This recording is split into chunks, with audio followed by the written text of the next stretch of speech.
সব পর্দার জন্যই হয়েছে। যদি পর্দা তুমি বলে দিতে যে এই ক্যামেরাতে আসল গল্প কি আছে, তাহলে একদম এটা আমি নিয়ে যেতামই না। আর যদি যেতামও, তাহলে ড্রাগনটার ফটো কখনই তুলতাম না।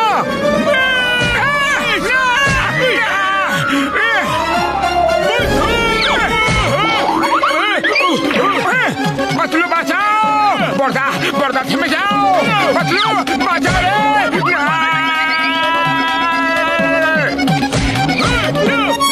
ডক্টর ঝটকা, এইভাবে ঝগড়া করে কিছুই হবে না।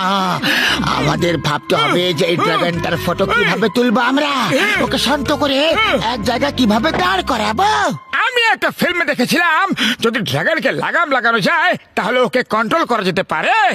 আরে বাবা, কোন ঘোড়াকে নয়, ড্রাগনকে লাগাম লাগাতে হবে। কিন্তু বিড়ালের গলায় ঘন্টাটা বাঁধবে কে? আরে এখন আবার এই বিড়াল কোথা থেকে চলে এলো? আমাদের শুধুমাত্র ড্রাগনকে কন্ট্রোল করতে হবে। এটা একটা প্রবাদ বাক্য মোটো। এই সব আমার জন্যই হয়েছে। তাই ড্রাগনকেও লাগাম আমি পরাবো, নাহলে পুরো ফুরফুরিনগরকে শেষ করে দেবে। চলো চলো।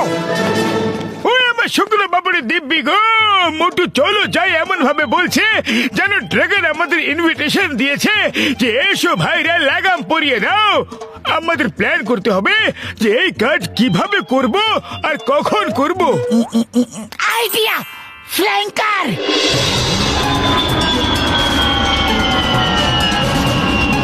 মনে হচ্ছে ওই ড্রাগনটা ফুরফুরিনগর ছেড়ে পালিয়ে গেছে।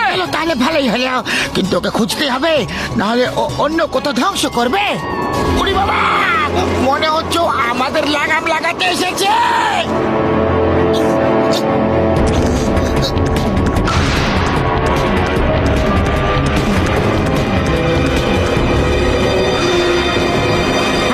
আমি লাগাম পরিয়ে ছাড়বো।